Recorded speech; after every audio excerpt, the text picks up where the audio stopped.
Hello,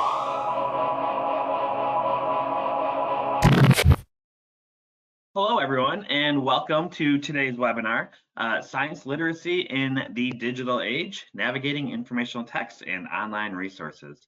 My name is Corey Kavanaugh, and I'm really happy that you decided to join this webinar today. Hopefully you are looking for some ways to, some strategies to use with your students to bring science literacy to them, make them better consumers of content, and hopefully I can provide those for you today. So just before we get started, a couple of things. We have Robin with us, who is kind of going to be in the background. Robin, you want to say hi? Hi, everybody. Happy summer. So Robin will be monitoring the chat. So if you have any issues or anything like that, feel free to post those in the chat and she can help out. There will also be a recording of this webinar provided afterwards. So if you missed something or want to revisit something, you can certainly do so. And then lastly, there will be a handout. Robin is going to post a link in the chat to a handout. It's going to cover a lot of the resources that I am going to go over today. But it's also going to probably, just with our time, there's going to be some things in there I won't have time to cover. So please make sure to look at that as you feel free to look at the strategies and kind of see what will work for you and your students. I also do want to mention that our sponsor for today's webinar is Blue Apple Projects. These are project-based learning kits that engage students, teach content, and make the world a better place. They all include project plan supplies, online options, real-world connections, cross-curricular content, and collaboration options. So just because you are joining us here today, you can save 20% on your next project. You can use a coupon code THANK-U at checkout if you go to blueappleteacher.org, and we'd love to see you explore those projects and use them with your students. So we're going to start off with just a quick poll today. I'm just curious who is here with us today. Robin is going to launch a poll, should pop up on your screens. Going to ask what grade you teach. So do we have early elementary, upper L, middle school, high school, or admin? All right, Corey, they're still coming in. I'll get about 3 more seconds. All right. All right. So 40% middle school, followed by 27% upper elementary, high school and admin at 20%, and then early elementary at 7%. Okay, awesome. So it looks like, or it sounds like we have a wide range of attendees here, which is awesome. And I'm really hoping that, what I share here today, whether you are a K-2 teacher or admin or high school, you can, or all the way up to high school, you can, like I said, use with your students here. So we're going to first kind of split our time up into 3 different sections today. We're going to talk about the importance of science literacy, especially in the digital age. I'm going to share some strategies with you to cultivate that science literacy with your students. And then lastly, I'm going to talk about some digital resources that you can use, that you can hopefully use with your students to integrate into your science instruction and get some of those resources to your students. So with that, I really want to talk about something that was brought to my attention earlier, dihydrogen monoxide. So I was doing some research the other day and I came across this website and it talked about the dangers of dihydrogen monoxide and why it should be banned. And so I spent some time on the website, looked at a lot of links that they had, a lot of resources that they provided. This was all done by the Dihydrogen Monoxide Research Division. So if you go to dhmo.org, you can see the same information for yourself, and you can learn about the dangers of dihydrogen monoxide. And these are things that I was not aware of prior to seeing this. So this is just a screenshot of the website there. Like I said, you can see a lot of links. There's a lot of different things there for you to peruse through. And again, this is a lot of new information. So they do have like a frequently asked questions page. And one of the questions is, what is it? What is dihydrogen monoxide?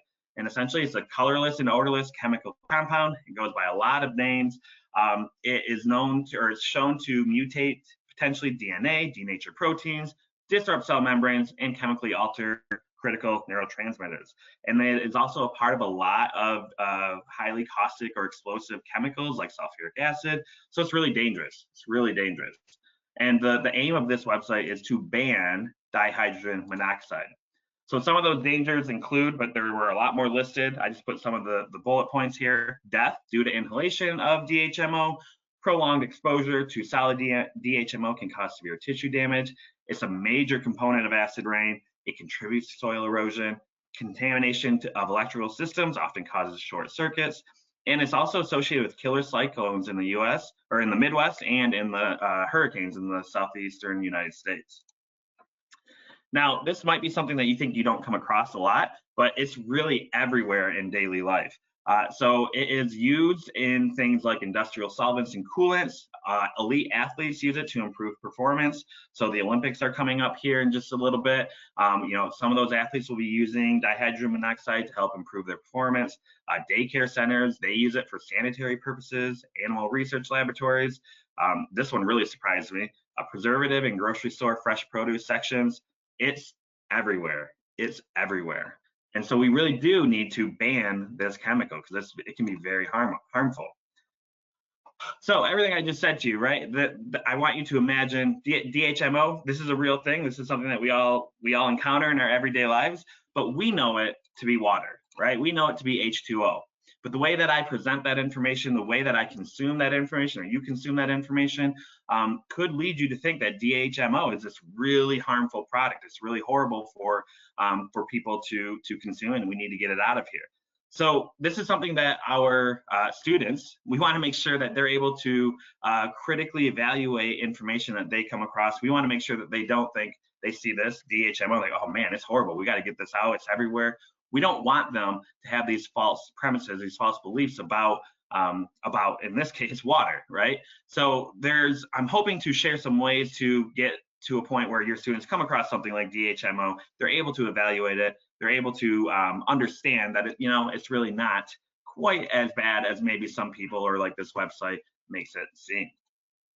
So the National Academies of Sciences, Engineering, and Medicine defines science literacy as the knowledge and understanding of scientific concepts and processes required for personal decision-making, participation in civic and cultural affairs, and economic productivity. Now, when we think of that in the realm of our students, what we want our students to, the skills that we want our students to have when it comes to science literacy, we want our students to be able to engage in science-related issues. We want them to make informed decisions. We want them to evaluate scientific information critically, and we want them to ask, find, and determine answers to scientific questions. So if we're able to teach some of these things to our students, to how to evaluate sources, hopefully they can do all of these things. So, if we talk about the digital age, that brings a whole other kind of process or a whole other step to being literate in science, right? There's a lot of information available to our students at the tip or at the click of a button. They have so much information. Now, it can be a good thing because it provides a lot of opportunities for them, but it can also present some challenges. And so if we think about those opportunities, so they can have access to cutting edge research that's being done all over the world. There's a lot of diverse learning resources and interactive tools, and I'm going to share some of those in a little bit here. There is thinking about that collaboration piece, and it's not just collaboration piece with other students in the class down the hall. This is global. This is all over the world. And so it's really easy to talk to someone that is living in another country or communicate and collaborate with someone in another country in the digital age. It also allows us access to real-time data, and it can provide some personalized learning experiences. So our students are learning different ways. They learn better in different ways. And so the digital resources allow them to be able to do that. And then also citizen science initiatives. Our students can contribute to real research that is being conducted, and they don't have to be with a scientist in a lab doing these things. So it's really some great opportunities. That being said, there are some challenges, right? So information overload, just so much information that we get kind of inundated, we get weighed down, our students get bogged down. Misinformation and fake news is a big one. search engines, all of them have algorithmic biases and filter bubbles. So especially in social media, when you search something or your students are searching something, it kind of hones into that. I'm sure we've all had that experience where we're looking for a new household appliance, we search for it, and then all of a sudden when you're on another website that has nothing to do with household appliances, you're starting to see ads pop up for, for those things. So that's a big issue as well. Sites like Wikipedia, there's not a lot of oversight with those types of websites. And so anyone can put information on there. That's a challenge because we all have access to it, right? So, and then also misinterpretation of data visualizations. That's a big one too, because we can represent data in a lot of different ways, and our students can represent data in a lot of different ways. But what is the most accurate way? What is the way that is truly telling the story of what's happening in different science investigations that they're doing? And what are they interpreting when they're looking at other visualizations? So taking all that into consideration here, we want to try to equip our students with these skills. We want to try to equip them with critical thinking skills and evaluating skills. We want them to be engaged in the scientific inquiry process and data interpretation, and we really want to try to have them make informed decisions, empower them to make informed decisions. So hopefully some of the things I share here today will help your students do that. So before we go any further, I have another just real quick poll. I'm just curious how confident you feel about your students' ability to evaluate the credibility of scientific information that they come across online. Are you very confident, somewhat confident, not very confident, or not confident at all? All right, Corey, they're still rolling in. Let's give it 5 more seconds.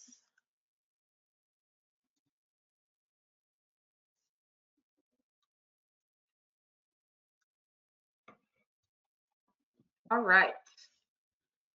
So it looks like the winner is not very confident at 63%, followed by somewhat confident at 25%, followed by not confident at all, 13%, and nobody said they were very confident. Okay.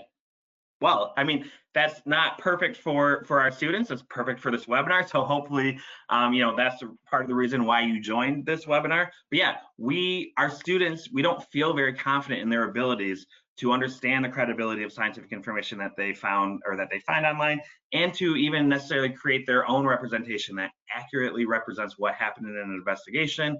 And so that's an issue.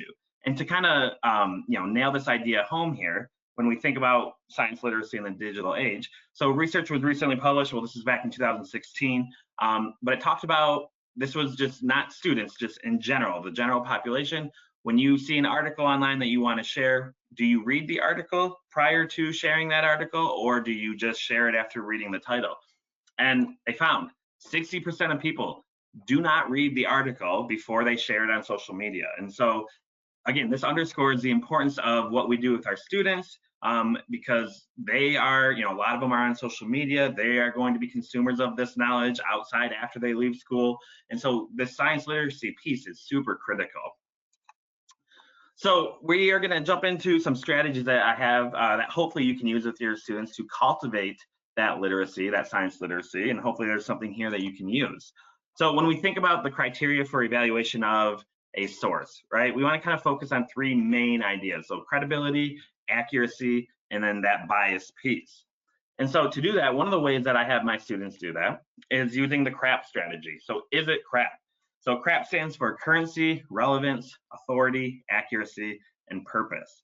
And so when my students come across a source that they want to try to use for a project that we have, a secondary knowledge piece, whatever it might be, they can use this sheet here to determine if that source is actually something they should be using, or maybe it isn't totally reliable. So currency, how old is the information, right? We're constantly getting new information. We're getting new advancements in technology. How old is that piece? Is it relevant to your student's topic, what they are looking at? The authority, who is the author? Do you know the author? And if you do, are they an expert in the topic that they are covering? And then thinking about the facts that are presented, are they backed up with citations or other sources? And then what is the overall purpose that the author is trying to press across? So what I'll do with my students is I'll create this, we have this handout that I'll give to them. And then they can kind of score their own resource as they go along, and they can kind of get a point total of how reliable it is. So they'll kind of add it up, they'll add their evidence for why they think it's 1 point, 2 points, or 3 points, and then they'll add it all up. And again, the lower the score, the more unreliable that source is, the higher score, the more reliable it is.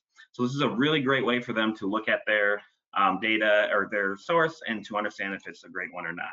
So when we go back to the example of dihydrogen monoxide, again, there's a lot of information on that website that I showed you. It's all not great. It's all kind of, it's built to scare you. You know, it's presented in a way that is like, oh, this is really bad. And so, you know, students could use that and they can decide, is it crap?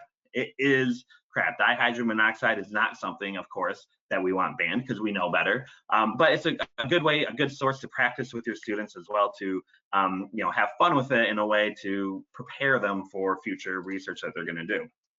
Additionally, you know, fact checking, there are a couple of good sites out there that are really good to do this. So factcheck.org is a good one. That one is more about public policy, so there's not a lot of, you know, science background necessarily. That being said, they do have a science section that kids can ask questions for. So like this example here is talking about wind energy and if it's harmful to the environment. It kind of does a nice job of trying to present both sides in a factual way, which is great for our students. And then Snopes is another one as well. So I went there today. I put this the dihydrogen monoxide in there, and you know, the claim is that it is dangerous and it should be banned. And then, you know, it says nope, this is false. Now, the nice thing about it is it says why it's false. It gives a lot of information about it. So this is a great opportunity or a great option for your students to use as they're out trying to find those sources that you know, they're going to use for their research or not. Next up, I like to play bias bingo with my students. So thinking about this activity kind of engages our students to think about potential biases that they might find in different resources. In kind of a fun, gamified way. So, you know, a lot of times what I do is I'll have one resource that I want to share with the students. So I'll give that to them. I'll give them a bingo card. They can go through as they find something that is on their bingo card, you know, sounding like an advertisement, for example. They put a chip down.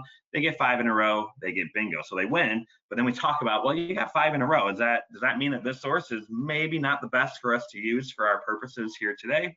And, you know, there's a bunch of free bingo creators online. So the nice thing about this is that you can level it up or maybe level it down a little bit depending on the age of your students to make it appropriate for them to use in the classroom. So these are just examples here, but one thing I don't want you to forget are videos. Videos are great sources of knowledge, but they can also have biases for sure, right? So we want to, if you share or have a video, share that and then have this bingo card for them to kind of keep track of, again, to make sure they're not seeing any bias show up in the information being presented. And then I just briefly want to talk about inquiry-based science, right? So our students are going to be doing some of these natural things like critically evaluating data and things like that if they're engaged in inquiry-based science. So, you know, they want to, you know, students don't know the answer they're supposed to get to their question. They're playing a driving role in determining that process of learning. You're working together with the students. And they're working hard to find the answer to the question, but they're not working harder than that. And so if they're doing these things, the other part with the science literature or literacy is going to help them to develop that. And then I also, you know, as I'm starting off with my students, kind of shifting gears just a little bit to students making their own representations, making sure that those are accurate. This is something to consider as well. So when I first have students, you know, make a bar graph for the first time or any type of graph really, these are some things that I want them to kind of pay attention to. So the position of the elements on the graph, orientation, color is a really big one because it can convey a lot of different meaning depending on the color that you use. So these are just some examples of things that students need to keep in mind as they are creating their representations. And so, like I said, if I have a group that is just kind of starting out with that, I will also give them this data choice chart. So this is a really great resource for them to use if they're just starting out. They're not really sure what kind of graph, what kind of representation they need to make with all the data that they collected. So they can use this flow chart, kind of follow it through. It'll give suggestions on, oh, you should do, you know, a bar graph or a line graph, whatever it might be, pie chart. And so then they can get to that point based on how they answered those questions. And then from there, when they start to construct their graph, then it also has some graphing tips that they can just keep in mind, making sure that, again, they're not trying to mislead anyone, or they're not trying to sway the data, whatever it might be. Just these are some criteria to keep them in mind, or to keep in mind for them as they go through the process. And then I'll kind of move on to the next step. So now they have some experience making their own representation. Then what I'll do is, so this example here with my students, we were looking at erosion, and we were looking at how ground cover can either prevent or reduce erosion. So this data is what they collected. We collected runoff from bare earth and then with 2 different plants. And so this is their data and the raw data. And then what I did is I took that raw data and I put it into 5 different graphs here.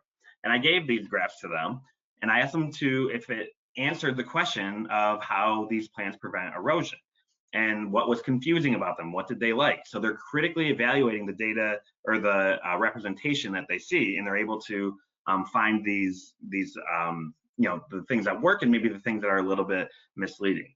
And then finally from there, they get into, to kind of put it all together. So this next one I did with middle school. We talked about how different disinfectants affect the growth of B. cereus, the bacteria. So looked at soap, hand sanitizer, and a few other ones as well.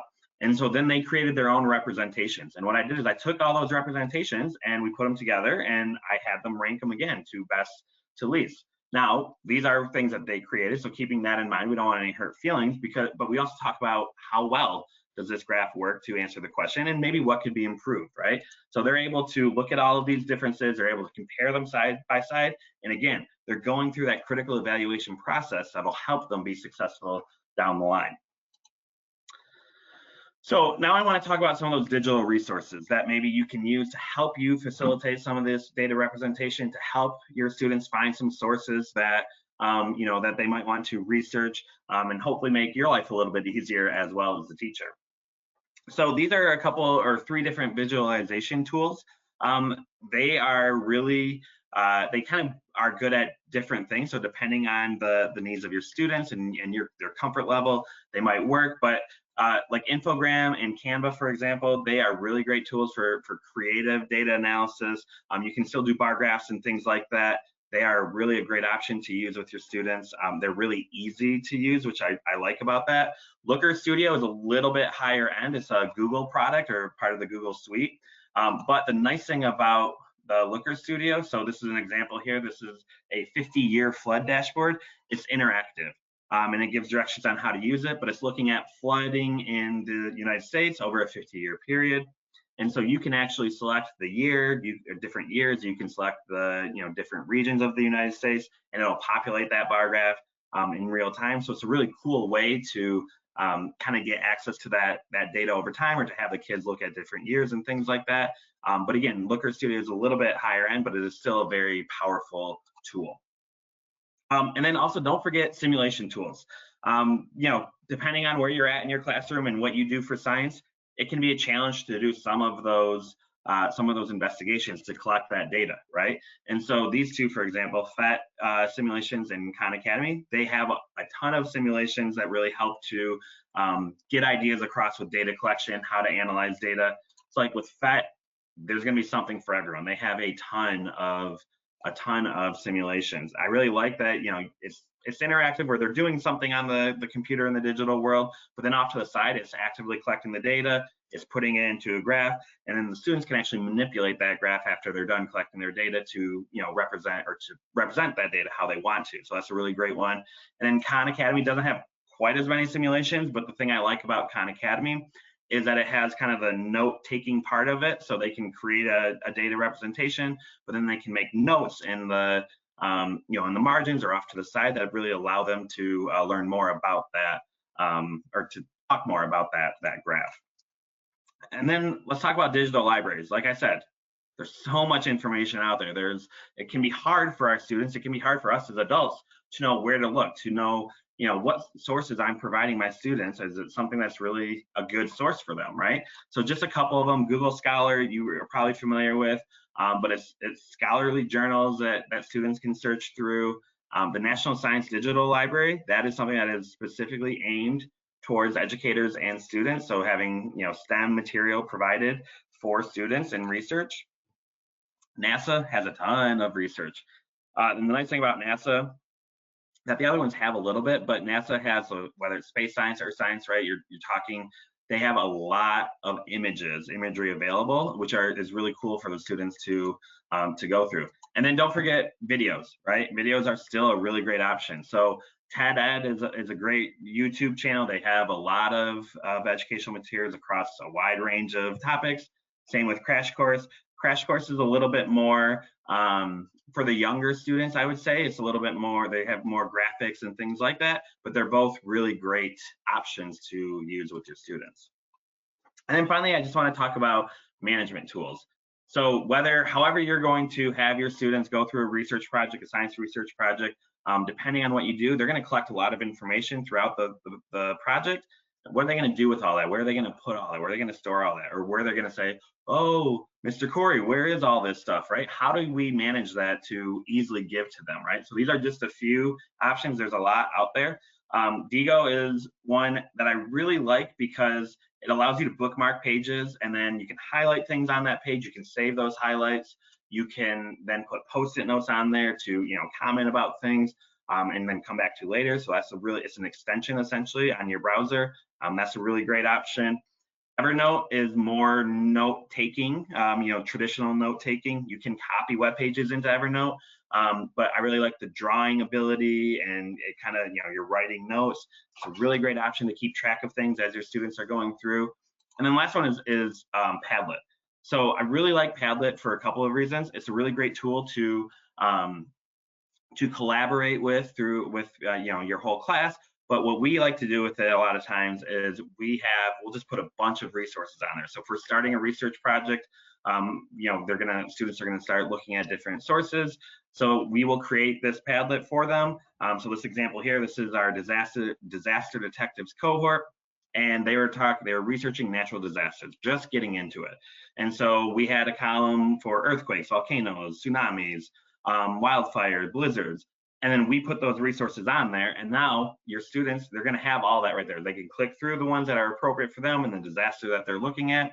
I always like to talk about, if you find another source, this isn't the end all be all, you can add it on there, gives them that freedom. But then it goes back to the beginning, talking about, well, is that a reliable source, and having that conversation. So this is also a really great option for students as well. And I just want to end on this quote. So this is a quote by Edward Teller, who's a physicist. Said, "The science of today is the technology of tomorrow." And I really like that quote because I think it can encompass what we're trying to do with our students, trying to get them prepared for the future, of course. But in the science world, we are moving so fast. Technology is moving so fast. And so it's going to be very important for our students. It's going to be very important for the human population as a whole to understand, to be able to critically evaluate our, the digital resources, or just any resource that we're given. Is it accurate? Is it true? Is it crap, right? And so I really think that it's a very important tool that we can help with our students to cultivate and to build as they move through their education, and then what comes next. So that is just about our time together. If you like what you heard, you can tell your administrator, bring us to your school. We can go in person or virtual. We offer flex professional development. We have a lot of different categories available that maybe will fit your need. So if you want to bring us to school, you can learn more. Go to vaei.org/flex-pd. And then just a quick reminder, our sponsor here today, Blue Apple. So if you want to, project-based learning is also a great way to incorporate science literacy. So if you want to save 20% on your next project, you can go to blueappleteacher.org, and then at checkout, use the code THINK-U. And then join us next time. So you guys are probably gearing up to, get ready to get back in the swing of things with school. So in August, or on August 21st, our next webinar is about crafting connections, 4 ways to use crafts to drive deeper learning. So I do want to thank everyone for joining me today. Like I said, I hope you got something out of this. I hope there's something that you can take from this webinar to use with your students. When this webinar ends, there'll be a real quick survey. I would love for you to fill that out. And if you have any questions or anything, please reach out to me. I'd love to kind of bounce some ideas around about how we can use science literacy, or have science literacy be something that's, a focus in the classroom. I'd love to keep in touch. So thank you so much for joining us, and I really hope that, you know, as I said, as you guys are gearing up for the school year, you guys all have a great beginning of your school year. So thank you.